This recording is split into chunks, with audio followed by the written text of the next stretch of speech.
रामकृष्ण हरी. स्वागत आहे प्रतीक्षाच रेसिपीमध्ये. आज आपण करत आहोत मस्त अशा सरबतच्या क्यूब. आता ह्या क्यूब कशासाठी बघा, तर पाहुणे येणार असतील किंवा तुमच्या फ्रेंड्स येणार असतील तर अशा वेळी काय होतं, तर आपल्याला आता उन्हाळा सुरू आहे त्याच्यामुळे आपण शक्यतो बघा लिंबू पाणीच करत असतो, सरबतच बनवत असतो. तर आता हा सरबतच्या जर आपण क्यूब करून ठेवल्या ना तर पटपट आपलं बघा आलं की ते पटकन आपल्याला थंड पाण्याच्या ग्लासमध्ये एक क्यूब टाकली की मस्त असा सरबत तयार होतो आणि आपला वेळ देखील वाचतो आणि मैत्रिणी आलेत म्हणजे आपल्याला गप्पा देखील मारायच्याच असतात. आता इथे मी एका पातेल्यामध्ये 1.5 ग्लास पाणी घेतलेलं आहे. हे माझं बघा मी मोजून मापून केलेलं आहे. आता तुमचं ना माझ्या ग्लासची क्वांटिटी वेगळी असेल, तुमच्या ग्लासची म्हणजे साईज बघा लहान मोठी असते. तसेच कोणाकडे गोड सरबत आवडतं, कोणाकडे आंबट सरबत आवडतं. तुमच्या पद्धतीने सरबत बनवायचं आहे. समजा तुमच्याकडे जर 2 ग्लाससाठी 3 चमचे साखर लागत असेल आणि 1 लिंबू लागत असेल तर तेवढंच तुम्ही म्हणजे समजा 2 ग्लाससाठी 2 क्यूब बनवायचे तर तेवढंच तुम्ही 2 क्यूबला किती पाणी लागेल, समजा अर्धा ग्लास, तर तेवढंच तुम्ही अर्धा ग्लास पाण्यामध्ये 3 चमचे साखर आणि 1 लिंबू पिळून ना त्याच्यात 2 क्यूब बनवायचे आहेत. किंवा जास्त पाहुणे यायचे असेल तर तुम्ही तुमच्या क्वांटिटीनुसार ते तुमचं साहित्य ठरवायचं आहे. इथे मी माझ्या क्वांटिटीनुसार तुम्हाला हे सर्व दाखवत आहे. प्रत्येकाची क्वांटिटी, प्रत्येकाची आवड, आंबट गोड हे प्रमाण अगदी वेगवेगळं असतं. प्रत्येकाची आवड देखील वेगवेगळी असते. आता इथे मी 1.5 ग्लास पाणी घेतलं, त्यामध्ये एक फुलपात्र साखर टाकलेली आहे आणि साधारण 1.5 लिंबू त्यामध्ये पिळलेला आहे. आता चवीनुसार आपण यामध्ये मीठ देखील टाकणार आहे.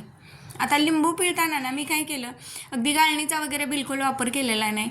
लिंबू कट केलं आणि आपले बघा डावा हात घेतलेला आहे आणि त्याच्यात म्हणजे बोटांवर ते लिंबू पिळलं गेलं. त्यामुळे काय होतं, तर 2 बोटांच्या फटीमधून त्याचा रस तर खाली पडला परंतु बिया मात्र माझ्या हातातच राहिल्या. यामुळे बघा गाळणी धुवायची देखील वाचली आणि एक नवीन पद्धत तुम्हाला मी दाखवलेली आहे.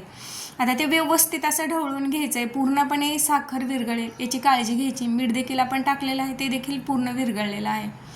आता ज्या आईस क्यूबचं जे भांडं होतं त्यामध्ये आता ते व्यवस्थित असं मी ओतून घेतलेलं आहे.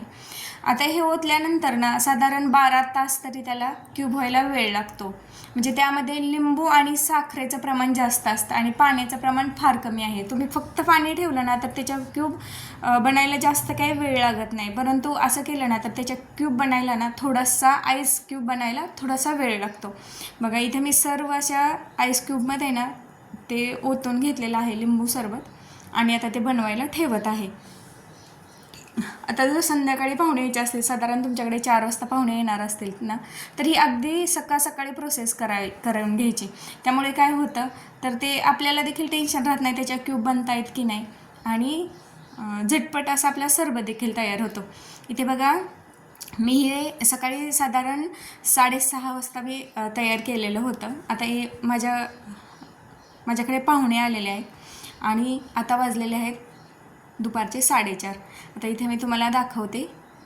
मस्त अशा क्यूब तयार झालेल्या आहेत. तरी बघा साईडला तुम्हाला दिसत आहे क्यूबच्या भांड्यामध्ये त्यातल्या 2 क्यूब आमच्या गायब झालेल्या आहेत. आमच्या मॅडमने त्या काढलेल्या आहेत आणि आता 2 ग्लासमध्ये मी 2 क्यूब टाकून घेते आणि फटाफट असा आपला सरबत तयार करते. बघा ना किती वेळ वाचला, झटपट असा झाला आणि चवीलाही काही फरक वाटत नाही. मस्त असा तो सेम त्याच पद्धतीचा सरबत होतो. चवीमध्ये बिलकुल काही बदल होत नाही. फक्त अर्ध्या मिनटामध्ये मस्त असा आपला सरबत तयार होतो. ही रेसिपी कशी वाटली ते तुम्ही मला नक्की कमेंटमध्ये सांगा आणि रेसिपी आवडली असेल तर लाईक, शेअर आणि कमेंट करायला विसरू नका. महत्त्वाचं म्हणजे सबस्क्राईब देखील माझ्या चॅनलला नक्की करा. मस्त असा आपला सरबत तयार झालेला आहे. राहिलेल्या क्यूब मी व्यवस्थित अशा झाकून ठेवल्या आणि आता पटकन हा सरबत मी पाहुण्यांना देऊन येते. व्हिडिओ आवडल्यास कमेंट करा. धन्यवाद.